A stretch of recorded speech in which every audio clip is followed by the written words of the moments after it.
말씀 마태복음 17장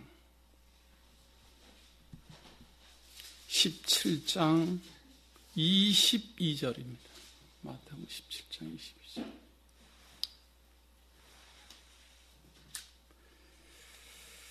갈릴리에 모일 때에 예수께서 제자들에게 이르시되 인자가 장차 사람들의 손에 넘기워 죽임을 당하고 제3일에 살아나리라 하시니 제자들이 심히 근심하더라. 예수님께서는 출생하여서 지상사역을 하시면서 자기 자신이 죽게 될 것을 예언합니다. 그리고 3일 만에 부활할 것을 예언합니다. 이 예언은 어느 날 갑자기 주어진 예언이 아니라 사실은 구약에 미리 예언되어 있죠. 죽은 자 가운데서 3일 만에 부활할 것을 예언했고 그 예언 그대로 지금 예수님은 제자들에게 확증을 하고 있는 겁니다. 이러한 확증은 우리로 하여금 무엇을 보게 하는가 하면 예수님이 만약에 죽은 자 가운데서 부활을 하지 않았다면 예수님이 하신 말씀은 모든 것이 다 거짓말이 돼버리고 맙니다. 지금 이 마태복음은 예수님이 부활을 하고 난 다음에 기록한 겁니다. 그 전에 행적을 부활을 하고 난 다음에 기록을 한 거지요. 이 말은 무슨 말인가 하면 만약에 예수님이 약속만 하고 부활도 하지 않았다면 마태는 기록을 할 수가 없습니다. 왜? 거짓이니까. 예수님이 수많은 말을 하고 가장 거기에서 결정적인 증거가 뭔가 하면 내가 수많은 가르침과 수많은 교훈과 수많은 하나님의 말씀을 해석을 하고 죽은 자 가운데서 사망의 권세를 이기고 3일 만에 부활할 것이다. 그런데 수많은 모든 가르침들이 죽은 자 가운데서 3일 만에 부활하지 못하면 수많은 가르침이 다 거짓말이 돼요. 그렇기 때문에 예수 그리스도가 죽은 자 가운데서 3일 만에 부활한다라는 말은 지금 이것이 진리냐 아니냐 하는 것을 선을 긋는 그 기준점이 되는 겁니다. 아무리 어떤 사람이 좋은 말을 많이 했다 하더라도 그 사람이 죽은 자 가운데서 살아나지 못하면서도 죽은 자 가운데서 살아날 것이라고 거짓말을 하면 그동안 해왔던 모든 말들이 다 거짓처럼 들려지게 되죠. 그러면 증명할 수가 없습니다. 그러나 반대로 수많은 말과 수많은 가르침과 수많은 약속을 하고 죽은 자 가운데서 살아나리라 약속한 그대로 3일 만에 부활을 하는 것은 그동안 예수님이 말씀했던 모든 내용이 진리라는 것을 증거하는 내용입니다. 이만큼 부활의 증거는 그 시사하는 바가 큰 겁니다. 그러나 지금 우리는 마태복음을 통해서 예수님의 행적을 지금 쫓아가고 있는 거니까 아직 죽은 자 가운데서 부활하기 전의 상태라고 생각하고 우리는 이해를 하는 겁니다. 지금 예수님은 부활하기 전이고 아직 죽지도 않은 상태에서 여러 가지 약속들을 많이 하고 교훈을 하는데 그중에 자기가 죽은 자 가운데서 부활할 것이다라는 약속을 한 겁니다. 지금 그러한 상태, 그러니까 부활하기 전의 상태로 우리는 들어가서 예수님이 하셨던 여러 가지 약속들, 그 내용을 살펴보고 과연 죽은 자 가운데서 부활하신 우리 주 예수 그리스도를 믿는 하나님의 성도들이 이 예수님이 말씀하신 교훈, 가르침, 그것을 얼마나 알고 있고 또 우리 교회는 얼마나 그대로 하고 있는가 서로 확인해서 우리가 진심으로 성경대로 알고 성경대로 믿고 성경대로 살고 있는 교회임을 확증했으면 하는 마음 간절합니다. 자, 이제 죽은 자 가운데서 부활하실 것을 약속을 하시면서 천국에 대한 가르침을 시작합니다. 천국이라는 말은 우리는 죽으면 가는 곳 이런 선입견이 있어요. 그러나 성경은 죽으면 가는 곳만 천국이라고 그러지 않고 하나님이 통치하는 나라는 다 천국이에요. 천국이라는 말은 하나님 나라라 이 말 아니에요.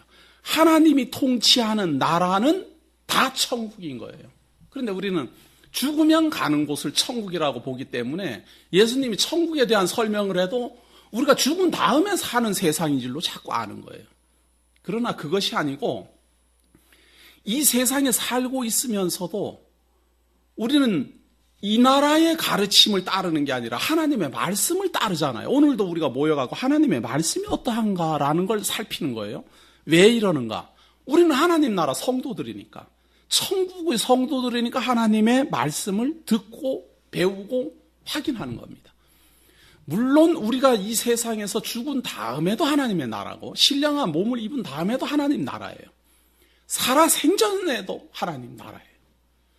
우리는 하나님 나라의 하나님의 성도로서 하나님의 말씀을 지금 확인하는 겁니다.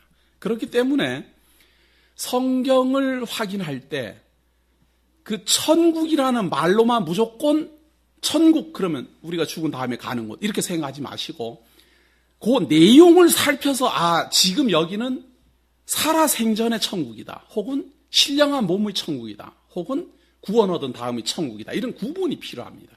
천국이라는 말은 언제 어디서나 다 사용 가능하지만 내용을 보면 조금 그 내용들이 좀 다르죠. 자, 천국에 대한 이제 설명을 하는데요. 천국의 왕이 누구인지를 먼저 소개해야 될 거 아닙니까? 그래서 나오는 게 바로 24절입니다. 가버나움에 이르니 반세계를 받는 자들이 베드로에게 나와 가로되 너의 선생이 반세계를 내지 아니하느냐 가로되 내신다 하고 집에 들어가니 예수께서 먼저 가라사대 시몬아 내 생각은 어떠하뇨?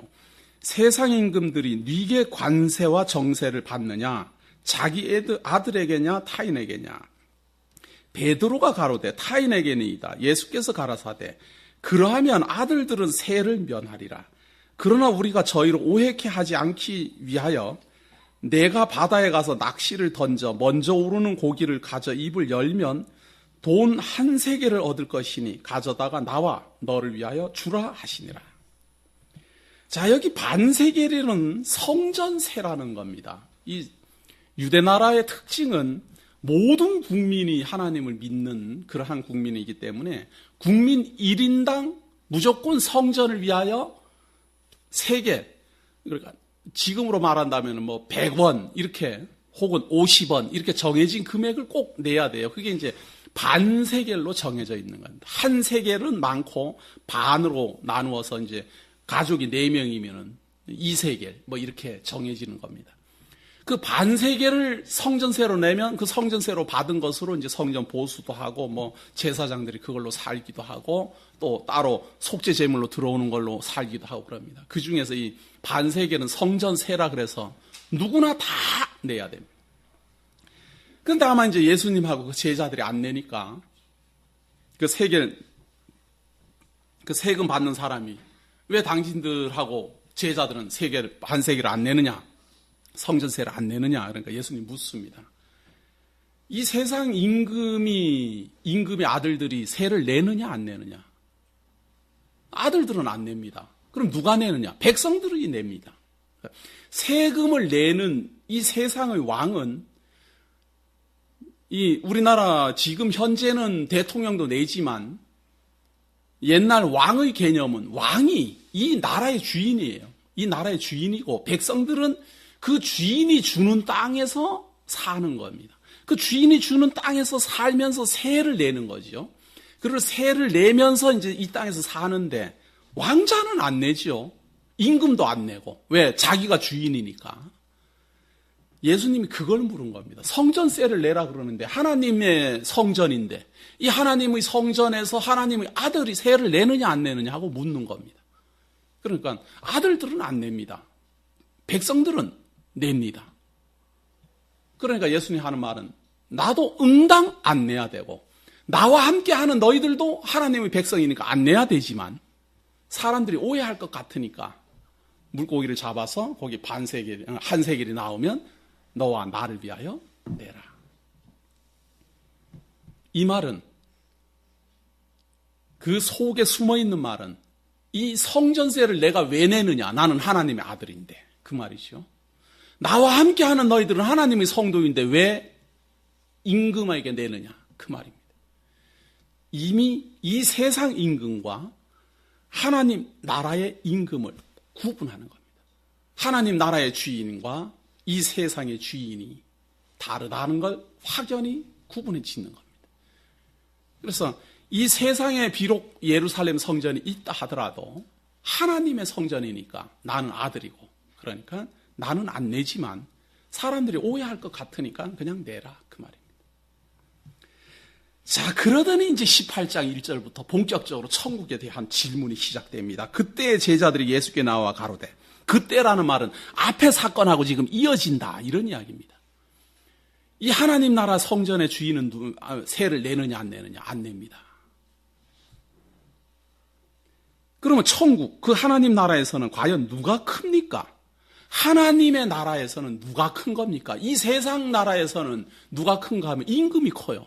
권세자가 크고 부자가 크고, 이 세상에서 큰 자는 명예가 있는 사람이 크고 부자가 크고 권세가 있는 사람이 큰 겁니다. 그것처럼 하나님 나라에는 어떤 사람이 큰 사람입니까? 하고 묻는 겁니다.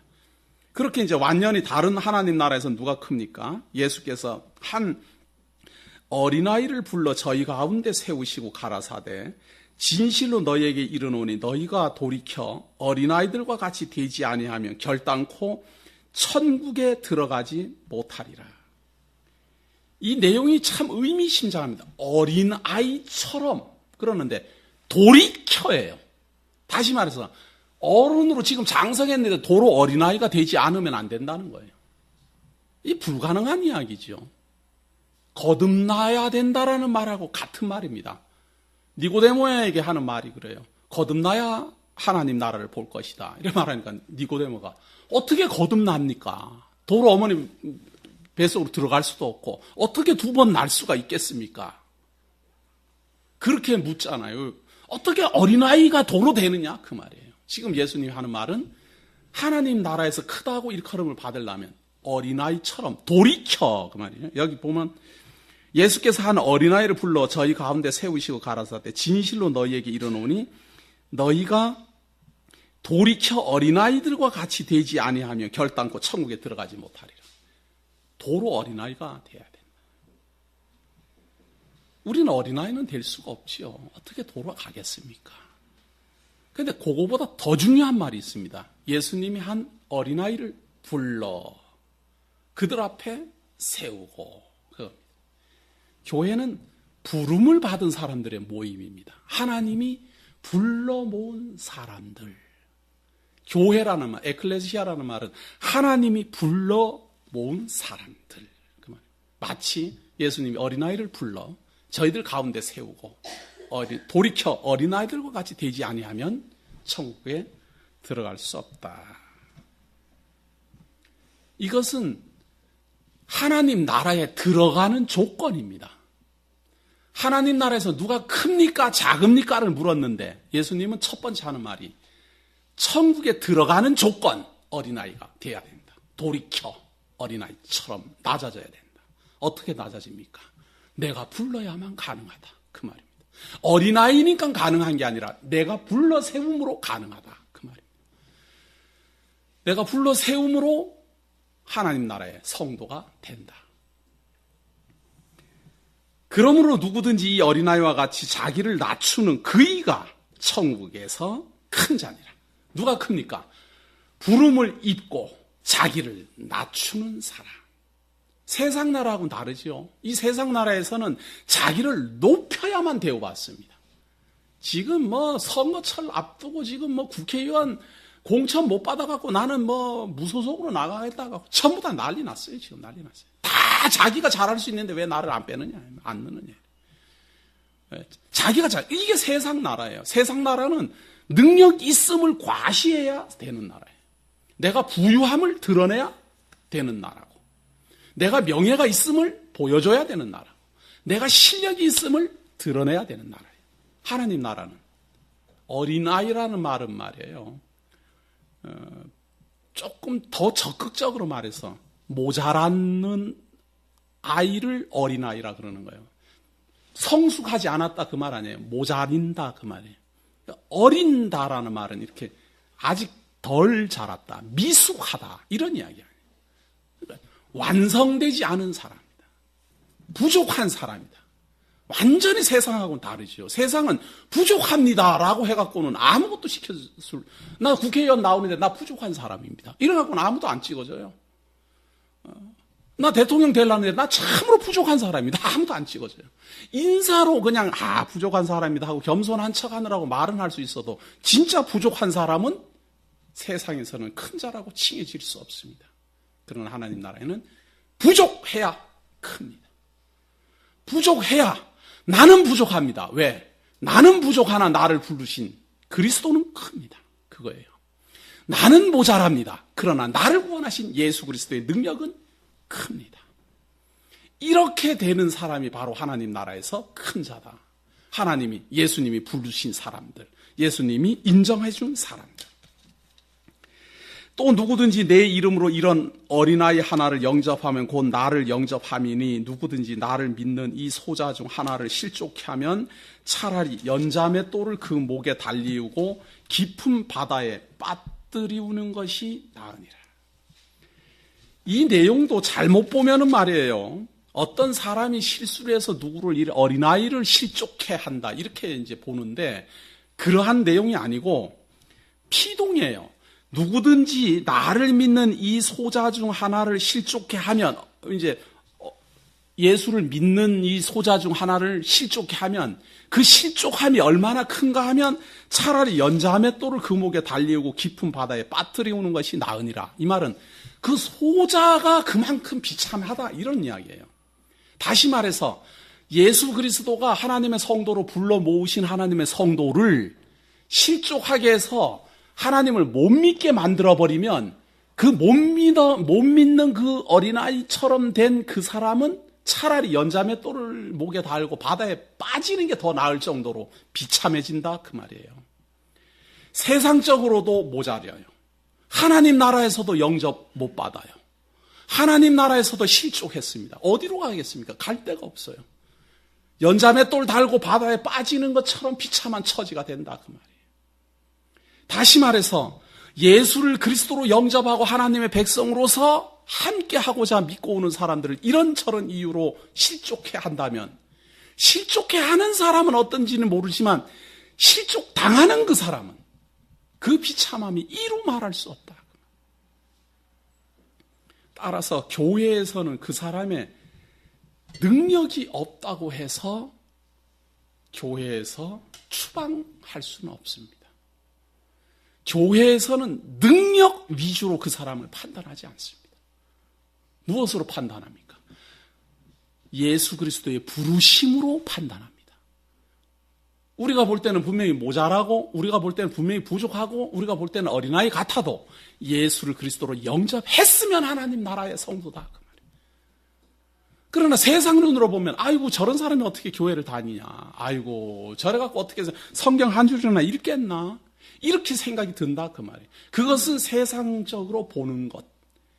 그러나 그런 사람, 모자라는 사람, 미숙한 사람이 이 하나님의 성전에 부름을 입어서 왔다라고 보면 그 사람들을 실족하게 할까봐 두려워해야 됩니다. 나는 마음에 안 들어도 예수 그리스도가 부르신 분이다. 나는 마음에 안 들어도 하나님이 부르신 분이다. 이 생각을 교회가 잊어버리면 그 사람으로 하여금 설 자리 없게 만드는 겁니다. 그러나 저는 이런 말씀을 성도님들에게 들으면서도 두려운 것이 있습니다. 무엇인가 하면 교회는 어린 사람이라 할지라도 예수 그리스도의 부름을 입어서 오는 사람들의 모임입니다. 라는 말을 한다고 해서 부족한 사람의 말이 곧 진리다라는 말은 아닙니다. 교회 생활하고 하나님의 성도로 생활하고 하나님의 일꾼으로 일하고 모자라더라도 함께 성도 생활을 한다라는 말이지 그렇게 부족한 사람들이 주도자가 돼야 된다거나 리더가 돼야 된다라거나 혹은 그 사람들의 위주로 일꾼을 세워야 된다라든가 그건 아니다 그 말이에요. 일꾼이라는 말은 하나님 나라에 오는 것은 일 잘하든 못하든 누구나 올 수 있지만 그들 중에서 그 일을 감당할 수 있는 사람이 직임자가 되는 거예요. 감당할 수 있는 사람. 다시 말해서 하나님 나라의 성도로서는 아무런 차별이 없지만 일은 할 수 있는 사람이 해야 된다. 그 말이에요.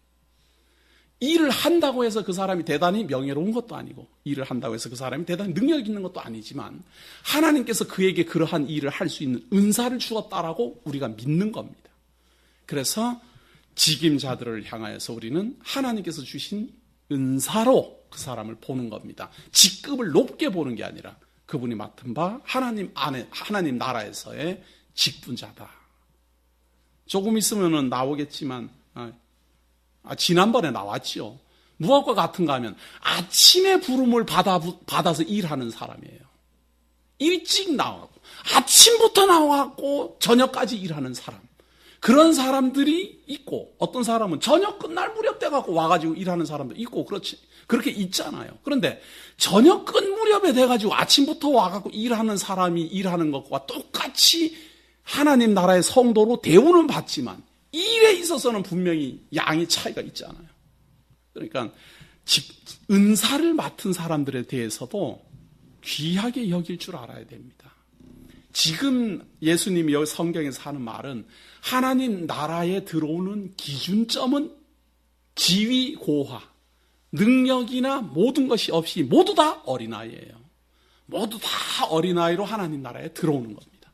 그런데 그 하나님 나라에 들어와서 함께 일하면서는 직분마다 은사마다 또 다 달라요. 하나님께서 주신 일이 있어요.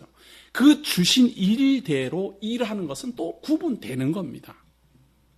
왜 제가 이런 말씀을 드리는가 하면, 교회가 이렇게 선입견이, 교회는 위도 없고 아래도 없고 막 다 똑같다, 이 생각만 있기 때문에 이 직분에 대해서 자꾸만 다른 생각을 한다, 그 말이에요. 그러나 일에 있어서는 분명한 차이점이 있음을 생각하셔야 됩니다. 자, 7절 보세요. 실족해 하는 일들이 있음을 인하여 세상에 화가 있도다. 실족해 하는 일이 없을 수는 없으나 실족해 하는 그 사람에게는 화가 있도다. 실족을 당하는 사람은 연자매 똘을 목에 달고 바다에 빠지는 것처럼 비참해지는가 하면, 그 실족해 하는 일에 앞장섰던 사람, 그 사람을 그 일 때문에 세상에는 화가 임한다. 예로부터 예수 그리스도를 십자가에 달아 죽이는 사건, 이런 건 대표적인 사건 아니에요. 예수 그리스도로 말미암아 십자가에 달아서 죽게 하는 사건. 왜? 메시아를 실족해 하는 거 아니에요. 그래갖고 예수 그리스도가 음부의 권세 아래까지 낮아지는 비참함에 처하게 하는 것. 그리고 그 일로 인하여서 이스라엘은 말할 수 없는 멸망의 구렁텅이로 빠져들어가는, 이런 일이 없을 수는 없다. 없을 수는 없다. 그러나 그 일로 인해서 세상에는 화가 임할 것이다. 자, 8절입니다. 만일 내 손이나 내 발이 너를 범죄케 하거든 찍어내버리라. 불구자나 절뚝발이로 영생에 들어가는 것이 두 손과 두 발을 가지고 영원한 불에 던지우는 것보다 나으니라. 이것을 지금 8절부터 해석하면 안 돼요. 앞에서부터 해석해야 됩니다. 만일, 이 말은 앞에서 오는 말을 이어받는 거 아니에요. 만약에 이 손이 잘못하거든. 어린아이는 손도 쓸 줄 모르고 발도 쓸 줄 몰라요. 어린아이라는 말은 모든 것에서 다 부족한 겁니다.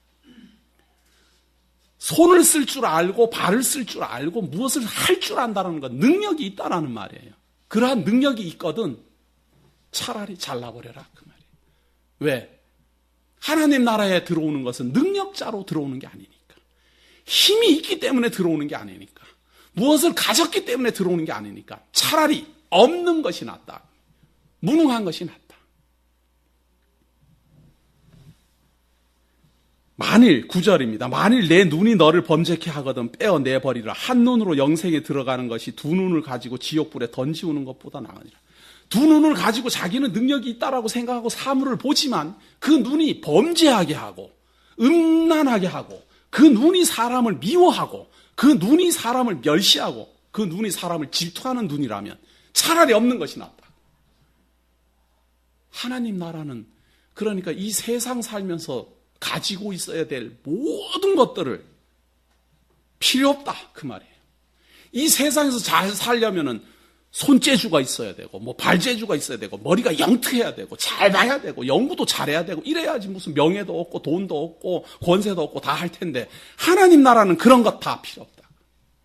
그런 것으로 되는 것 아니다. 세상하고 하나님 나라하고 이렇게 다른 겁니다. 하나님 나라에서는 눈 가지고 보느냐? 그런데 그 눈 가지고 범죄할 것 같으면 왜 가지고 있느냐? 그걸 묻는 겁니다. 손 가지고 있느냐? 그 손으로 범죄할 것 같으면 그거 차라리 잘라버려라. 죄 짓는 것 같으면 능력이 아무리 있어도 그 능력이 있는 그것이 죄 짓는 것이라면 필요 없다. 그 말이에요. 다시 말해서 하나님 나라에는 죄 없는 자만 오라. 그렇게 돼 있다 보니 죄 없는 자는 어떻게 생각하면 세상적으로 봐서는 무능한 자입니다. 이 세상을 살면서 어떻게 죄 안 짓고 돈을 벌고 이 세상을 살면서 어떻게 죄 안 짓고 사람들에게 참 존경을 받겠습니까? 어떤 사람이 지금 재산 등록을 했는데 보니까 3조 7천억인지 6천억인지 저는 그런데 참 좋은 게 있어요. 3조 6천억과 3억 6천이나 저는 개념이 같아요. 3억 6천이든 30억 6천이든 3조든 어차피 저는 억 단위 넘어가면 개념이 다 똑같아서 좋긴 하더만 그래도 그게 숫자상은 좀 다르지 않아요? 과연 죄 없이 벌 수 있을까? 어떤 사람의 피눈물을 흘리지 않고 벌 수 있을까?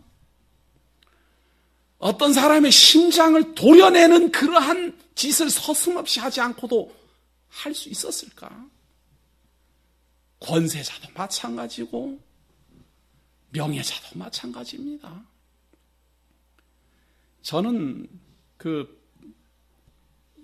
친일파 무슨 내역 조사 한참 하고 하는 거 보고 참 이 세상이 이렇게 어둡구나 하는 걸 느꼈어요. 그 친일파의 역사 조사를 다 하고 있는데요. 그동안 우리나라 신문물을 받아들이면서 내노라 하고 명성 깨나 얻었던 전부 무슨 학교 교장, 학장 전부 친일파예요. 전부 친일파. 야, 일제시대 때는 그냥 많은 사람들에게 그냥 군대 가라고 독촉했던 그 사람들이 해방되고 난 뒤에도 여전히 학장 노릇 잘해먹고 잘 사는 거예요. 그리고 명예까지 얻고 존경받고 무서운 세상 아닙니까? 하나님 나라에서 그런 것 다 제거하라 그 말이에요. 하나님 나라에 들어오고자 한다면 다 제거하라. 제거할 수 있나요? 제거할 수 없지요. 그래서 예수님이 하는 말입니다. 죽어야 산다. 자기 십자가를 지고 나를 따르라. 자기 목숨을 잃고자 하면 얻을 것이요. 얻고자 하면 잃을 것이라. 하나님 나라에 들어갈 수 있는 조건은 무엇입니까? 하나님 나라의 큰 자는 무엇입니까? 자기 십자가를 지고 나를 쫓으라. 살고자 하면 죽고 죽고자 하면 살리라. 왜? 내가 구원할 거니까. 이것이 하나님 나라의 조건입니다. 나는 손이고 발이고 눈이고 모든 것에서 무능합니다. 오직 그리스도로 말미암아 나는 살아야 될 존재입니다. 라는 고백이 하나님 나라 성도의 고백입니다.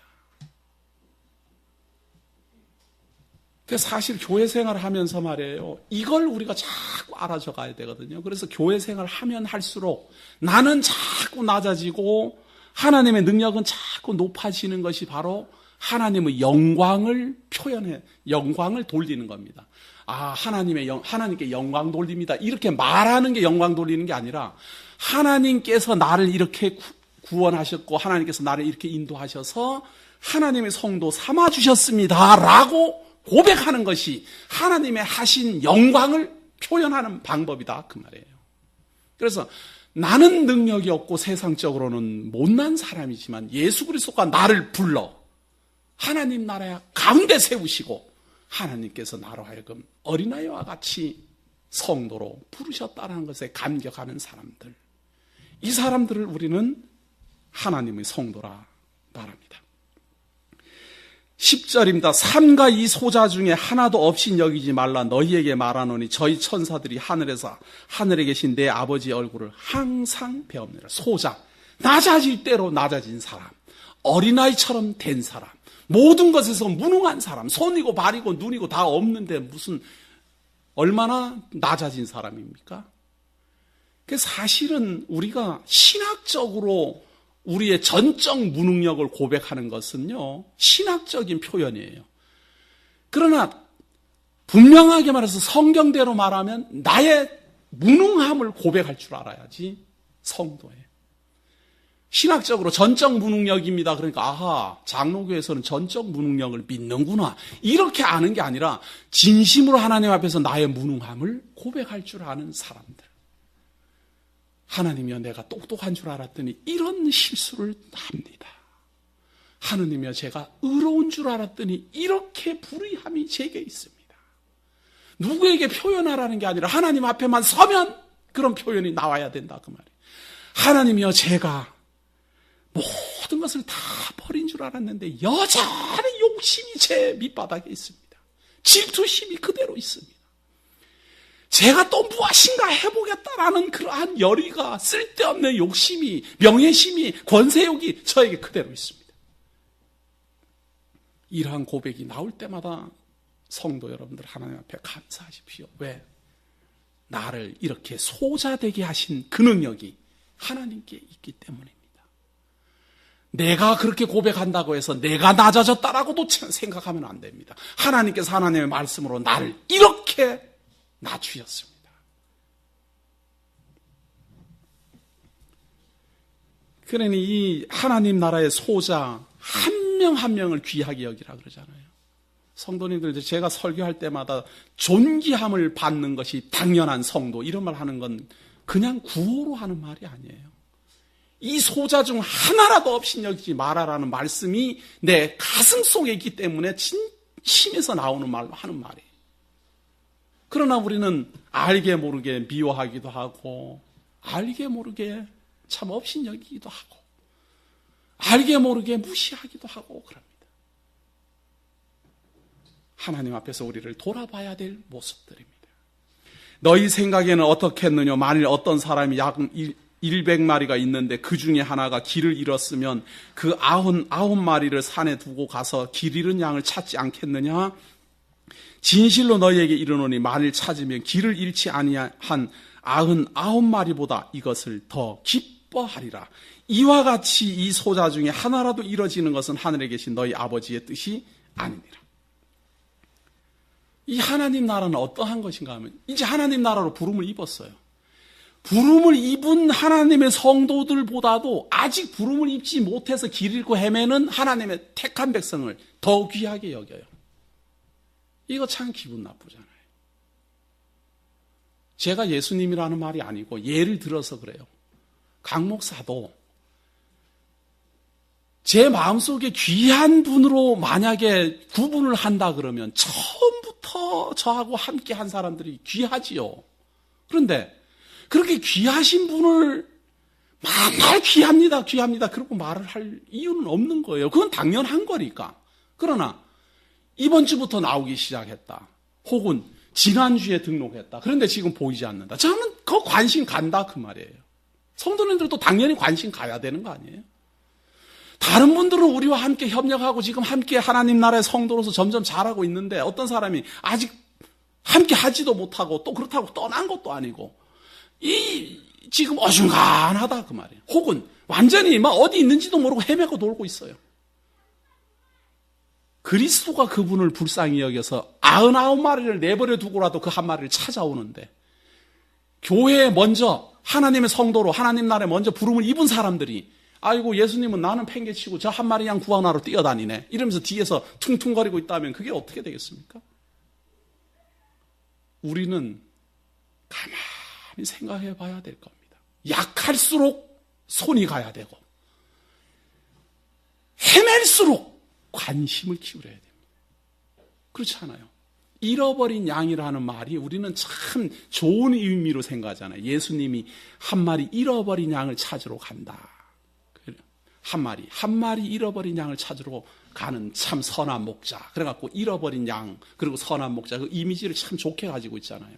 그러나 가만히 생각해 보십시오. 잃어버린 양이 얼마나 멍청인가. 얼마나 멍청하면 대열에서 떨어졌고 혼자 잘났다고 온데 헤매고 다니고 있는 거예요. 지금 천지분간도 못하고 얼마나 철부지한가 한번 생각해 보시라 그 말이에요. 잃어버린 양이 그렇게 똑똑한 양이 아니다 그 말이에요. 틀림없이 뭐가 났고 틀림없이 자리 잘났고 틀림없이 무엇인가 부족해요. 그런 사람이다. 순수하게 잘 하나님의 인도함을 받는 양들하고 좀 다르다 그 말이에요. 다시 말해서 하나님의 성도들하고 잘 섞여지지도 않는 이런 사람이다. 그럴수록 관심 기울이고 그럴수록 하나님의 뜻이 거기에 있다. 더 불쌍히 여기는 사람이다. 그래서 제가 가끔 그런 예를 듭니다. 부모님의 심정은 똑똑한 자녀보다 부족한 자녀에게 더 관심이 갑니다. 그렇다고 해서 똑똑한 자녀가 밉다 이건 아니에요. 아니 이 녀석은 똑똑한 대로 세상 잘 살겠다. 그러니까 이제 거기는 관심 덜 하고 이 녀석은 가만히 보니 세상 못 살겠단 말이죠. 그래서 관심이 가는 것처럼 예수 그리스도의 사랑의 손길은 헤맬수록 그리스도의 사랑은 더 쏟아지는 겁니다. 우리 하나님의 성도들이 이걸 알아야 교회의 생리를 하는 겁니다. 교회는 바로 그런 것입니다. 세상은 똑똑하고 잘할수록 인정을 받잖아요. 교회는 모자랄수록 관심을 받습니다. 그것이 원칙인데 세상이 세속주의에 물들다 보니까 성도들도 전부 세속주의에 빠져 살다 보니까 교회에서도 능력 위주로 사람을 본다. 그것이 우리들의 아픔이에요. 하나님 나라의 성도로서 사람을 보는 게 아니라 내가 세속적인 생각으로 사람을 보고 있으면 세상적으로 뭔가 돈이 있고 세상적으로 이름이 있고 세상적으로 뭔가 잘 나가는 사람 같으면 내가 참 그 사람을 좋아하고 모자라는 것 같으면 자꾸만 내가 멸시하는 것 같으면 내가 세속주의에 물들어 있다고 생각하셔야 됩니다. 우리는 율법주의에 대한 배격은 하도 강조를 하기 때문에 율법주의에 대한 배격은 우리가 확실히 하는데 세속주의는 그냥 당연한 듯이 여기는 경우가 너무 많아서 안타까워요. 세속주의라는 건 그렇게 어려운 게 아닙니다. 세상의 풍습대로 교회가 생각하는 걸 세속주의라 그래요. 구분하기 너무 쉬워요. 세상에서 사람을 좋아하는 것처럼 교회에서도 사람을 그렇게 평가하는 것을 세속주의라 그런다. 자, 교회란 어떤 데인가 보시면 15절입니다. 하나님의 나라에 대한 계속 모습이에요. 죽어서 가는 데가 아니라 하나님의 나라, 하나님이 불러 모으신 사람들, 그 사람들의 나라는 잃어버린 양을 더 관심 갖는 것이고 어린아이와 같은 사람이 더 대우받는 곳이며 그렇게 어린아이처럼 부름을 입은 사람 하나를 잃어버리는 것에 대해서 안타까워할 줄 알아야 된다. 그리고 교회는 15절 내 형제가 죄를 범하거든 가서 너와 그 사람과만 상대하여 권고하라. 만일 들으면 내가 내 형제를 얻은 것이요 만일 듣지 않거든 한두 사람을 데리고 가서 두세 증인의 입으로 말마다 증창케 하라. 하나님의 나라의 성도로 부름을 입었는데도 죄 짓는 사람이 있어요. 그럼 누군가 죄를 지으면 어떻게 합니까? 가서 권해라 그 말이에요. 당신 그렇게 하면 안 된다. 하나님의 성도로서 그렇게 살면 안 된다. 그러니까 그런데 본인이 무슨 소리 하고 있습니까? 내가 무슨 잘못을 했다고 그러는 겁니까? 그러면은 증인을 또 데리고 가는 거예요. 증인을 데리고 가서 두세 사람이서 또 그렇게 하면 안 됩니다 하고 권해보는 거예요. 그렇게 권해보고도 안 들으면 17절 만일 그들의 말도 듣지 않거든 교회의 말하고 교회의 말도 듣지 않거든 이방인과 세리와 같이 여기라. 먼저 비밀스럽게 두세 사람 가서 권하고 그렇게 해도 이 사람이 돌이키지 않으면 교회에다가 교회 지도자나 당회나 장로님이나 목사한테 이야기를 하고 이 사람이 이런 짓을 하면서도 지금 계속 뉘우침이 없습니다. 그럼 당회가 그런 걸 하는 거예요. 그래서 당회가 치리권을 가지고 있다 이 말은 그런 문제에 대해서 책벌도 하고 재판도 하고 권고도 하고 그런 것이 당회가 하는 일이에요. 그럼 교회에다가 말하면 당회에 가갖고 아이고 집사님 그렇게 하는 것은 안 되죠. 우리가 예수를 그리스도로 말미암아 죄 사함을 잊고도 그렇게 또 나쁜 짓에 빠져 살면 되겠습니까? 하고 또 권해보는 거예요. 그래도 듣지 않거든 이방인과 세리와 같이 여기라. 이 말은 거듭나지 않은 사람이라고 생각해라 그 말이에요. 쫓아내라 이 말이 아니라, 그런데 이 장로교 헌법에 보면 이 구절을 들이대갖고 출교라는 법이 있어요. 교회에서 쫓아내라 그 말이에요. 죄를 짓는 사람이 있으면 교회에서 쫓아내라. 근데 여기서 어디 교회에 쫓아내라 그래요? 교회에서 쫓아내라는 말이 아니라, 저 사람이 아직도 죄사함을 받지 못한 사람인가 보다, 이렇게 보라 그 말이에요. 중생하지 않은 사람이다, 이렇게 보라 그 말이에요. 그러면 하나님의 성도로 대우한다기보다 하나님의 성도로 구원받게 하기 위하여 교육해야 됩니다. 중생하여 거듭난 하나님의 성도들을 대하여 가르치는 말씀과 중생하지 않은 사람을 대하여 가르치는 말씀은 달라요. 만약에 우리 여기 수요일날 참석하시고 주일날 참석하시는 분이 한 50% 정도만 제 생각에 50% 정도만 불신자다, 50%만 신자다, 이렇게 제가 판단을 하면 가르치는 게 불신자를 대상으로 해서 해야 돼요. 근데 저는 우리 교회는 거의 90%가 넘는다고 제가 보기 때문에 하나님의 성도라고 확정한 상태에서 하는 거예요. 왜? 확률이 훨씬 높으니까. 그러나 교회에 함께 앉아있고 함께 일을 해도 죄도 짓고 같이 앉아있으면서도 불신자일 수도 있어요. 이방인과 세리일 수도 있다 이 말이에요. 그러나 중생하여 거듭난 사람이라면, 예를 들어서요, 어떤 사람이 예수를 그리스도를 믿고 중생하여 거듭난 사람이에요. 그래서 죄가 무엇인지도 알고 거듭난 하나님의 성도가 어떻게 살아야 되는지도 알아요. 그런 사람이라면 몇 명이 가고 권하면 들을 겁니다. 틀림없이.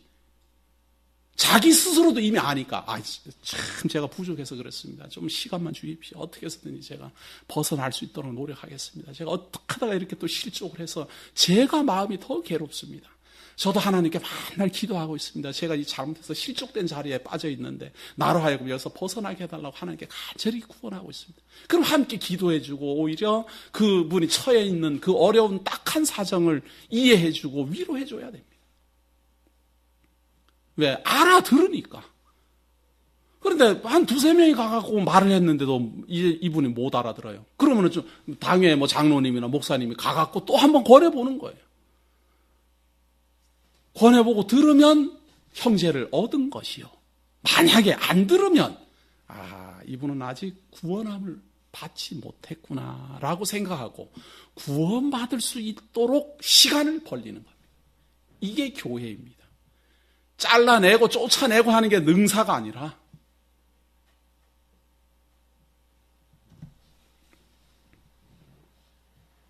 진실로 진실로 너희에게 이르노니 무엇이든지 너희가 땅에서 매면 하늘에서도 매일 것이요 무엇이든지 땅에서 풀면 하늘에서도 풀리리라. 이 또 한 번 나오잖아요. 이것이 하나님이 이 땅에 세우신 교회의 능력입니다. 우리가 죽은 다음에 하나님 나라의 성도라는 걸 확인하는 게 아니라 이 세상에서 살아서 아는 거예요. 내가 죄사함을 받았구나 하는 걸 살아서 안다 그 말이에요. 내가 죄사함을 못 받았구나, 이방인과 세리처럼 여겨라, 이런 사람은 죄사함을 못 받은 사람이고,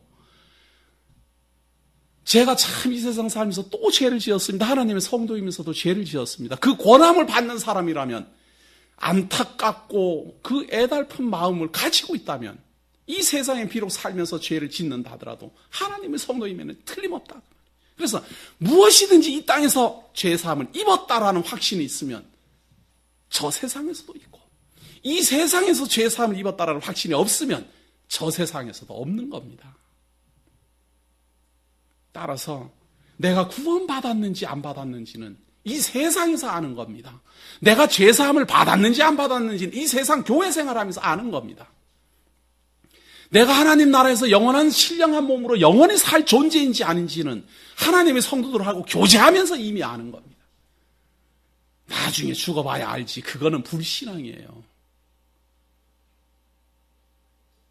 예수님이 약속 중에 교회에 대한 약속, 내가 교회를 세우리니 음부의 권세가 이기지 못하리라.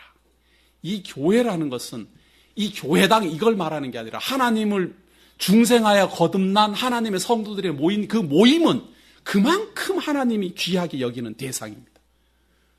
그래서 예수로 말미암아 중생하여 거듭난 사람들이 모여 있는데 그들을 실족해 하게 한다거나 그들로 하여금 업신여김을 당하게 한다거나 그거는 있을 수 없다. 이 대목이 사실상 따지고 보면 성경은 천국 이래 말하지만 교회론이에요. 교회론. 교회란 어떤 사람이 오는 곳입니까?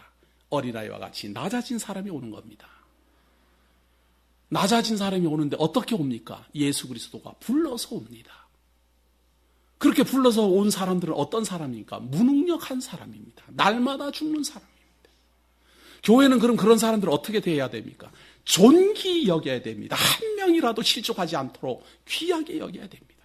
그러나 실족해 하는 일이 없을 수는 없습니다.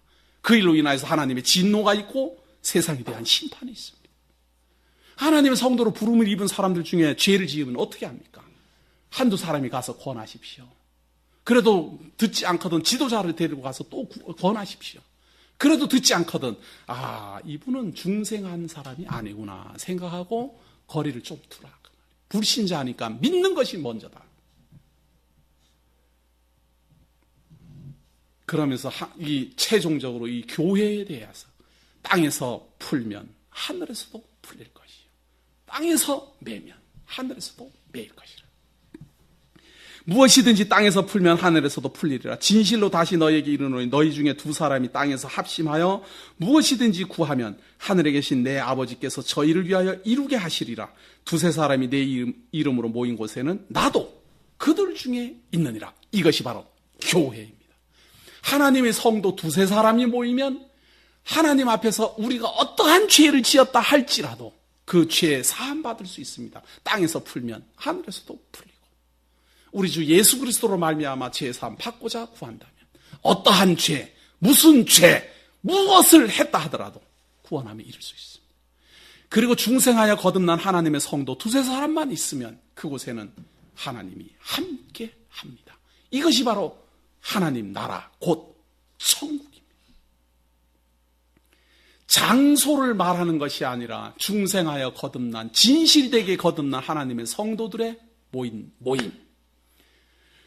그러나 우리들은 하나님의 성도라고 생각을 하지만 그들 중에 불신자도 있을 수 있습니다. 이것이 교회입니다. 믿지도 않으면서도 같이 교회 생활을 해요. 죄 지었으면서도 죄 짓는 줄도 모르고 있는 사람도 있어요. 여전히.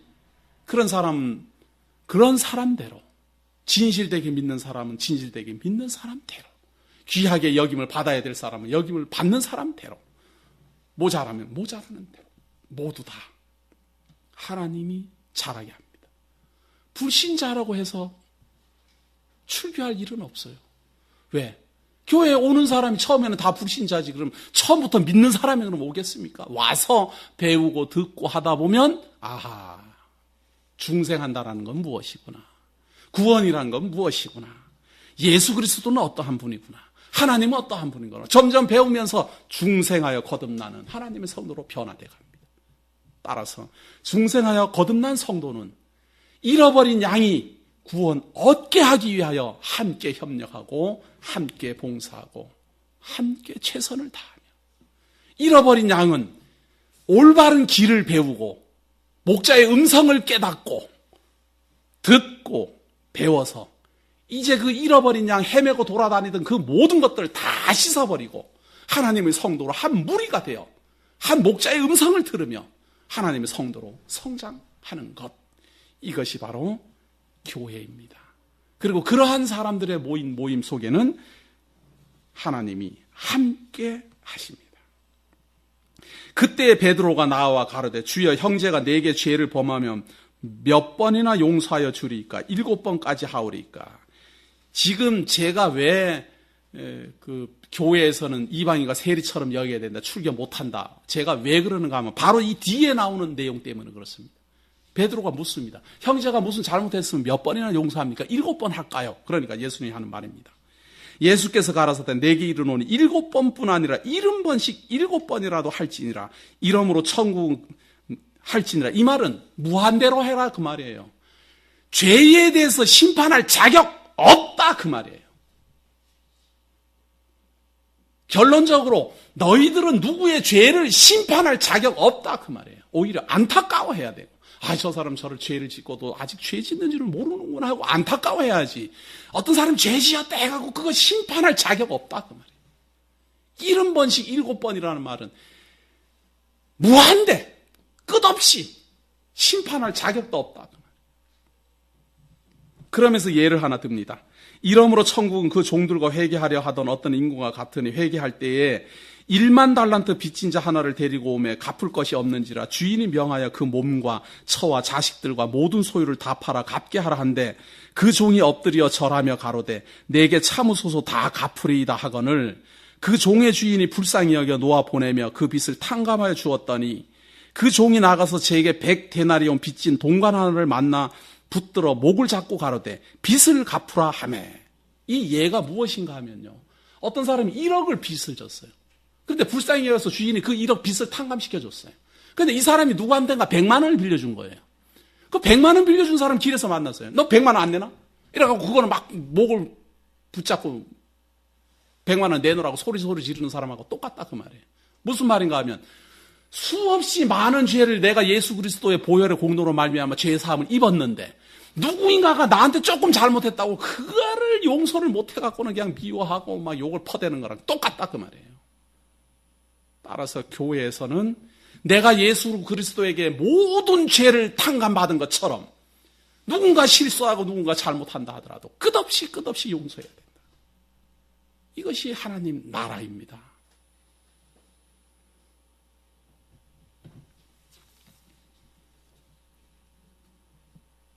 28절 보세요. 그 동갈이 엎드려 간구하여 가로되 나를 참아주소서 갚으리이다 하되 허락하지 아니하고 이에 가서 저가 빚을 갚도록 옥에 가두거늘 그 동관들이 그것을 보고 심히 민망하여 주인에게 가서 그 일을 다 고하니 이에 주인이 저를 불러다가 말하되 악한 종아 내가 빌기에 내가 내 빚을 전부 탕감하여 주었거늘 내가 너를 불쌍히 여기가 같이 너도 내 동관을 불쌍히 여김이 마땅치 아니하냐 하고 주인이 노하여 그 빚을 다 갚도록 저를 옥졸들에게 붙이니라.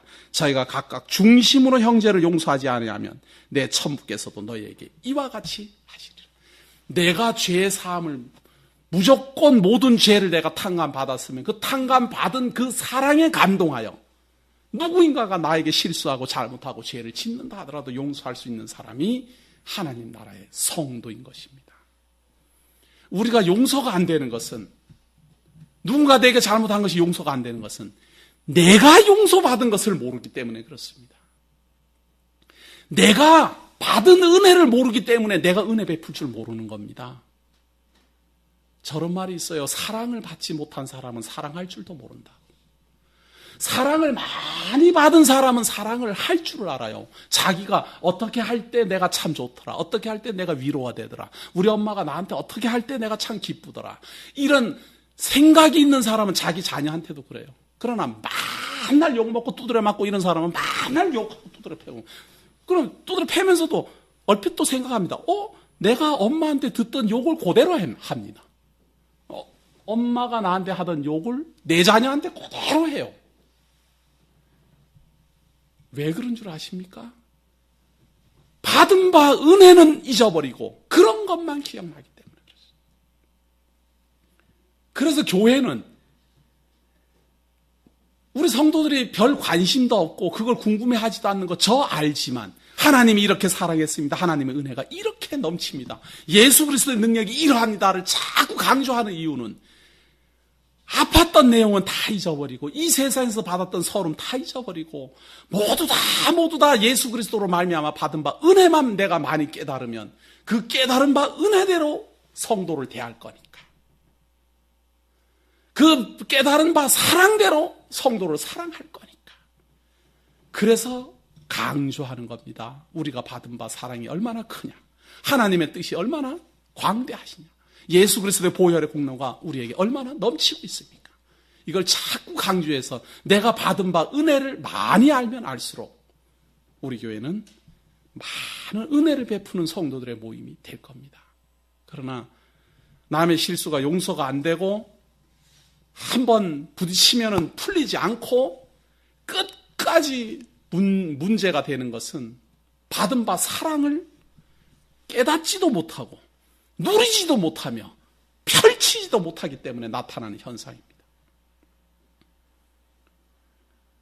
내가 받은 바 사랑을 안다면 나도 사랑을 표현할 줄 알고, 내가 받은 바 은혜를 안다면 나도 은혜를 베풀 줄 알며, 하나님께서 나를 사랑하시고 나를 귀하게 여기시는 것을 내가 안다면 나도 하나님의 성도를 귀하게 여길 것입니다.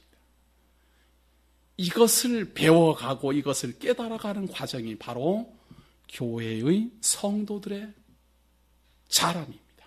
성장이고 교회의 모습입니다. 지금은 우리가 부족하지만 교회는 어떠한 모습으로 가야 되는가 하는 것을 예수님은 제자들을 통하여서 2000년 전에 벌써 약속했습니다. 이러한 내용을 가만히 보면 부끄럽게 짝이 없습니다. 그러나 그렇다고 해서 우리가 이걸 잊어버리면 안 됩니다. 아하, 교회는 어느 방향으로 가야 되는구나.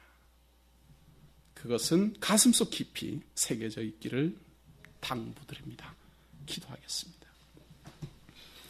하나님께서 우리를 사랑하셔서 예수 그리스도의 불러주심을 따라 하나님 앞에 서게 하시고, 하나님 앞에서 무능하고 부족한 존재이지만 하나님이 잃어버린 양 구원하여 하나님의 백성 삼아 주시듯이 우리가 다 같이 부름을 입었습니다. 우리들의 부족함이 있고, 우리들의 나약함이 있고, 우리들의 아픔이 있고, 우리들이 서로가 서로를 이해하지 못하는 부족함이 많이 드러나지만 하나님이여, 이 말씀의 능력으로 변화되어 가게 하시고 자라나게 하시며 참 하나님의 성도다운 삶을 살아갈 수 있도록 인도하여 주옵소서. 모든 사람 앞에서 우리부터, 내 자신부터, 그리고 우리 모든 교회가 하나님 앞에 진실된 성도로서 자라나는 그날까지 최선을 다하여 배우며 깨달으며 하나님의 은혜가 과연 어떠한가 확인하며 이 세상 마지막 날까지 성도의 삶을 다 살게 하옵소서. 오늘도 함께하여 주시는 은혜 감사드리오며 예수님 이름으로 기도드립니다.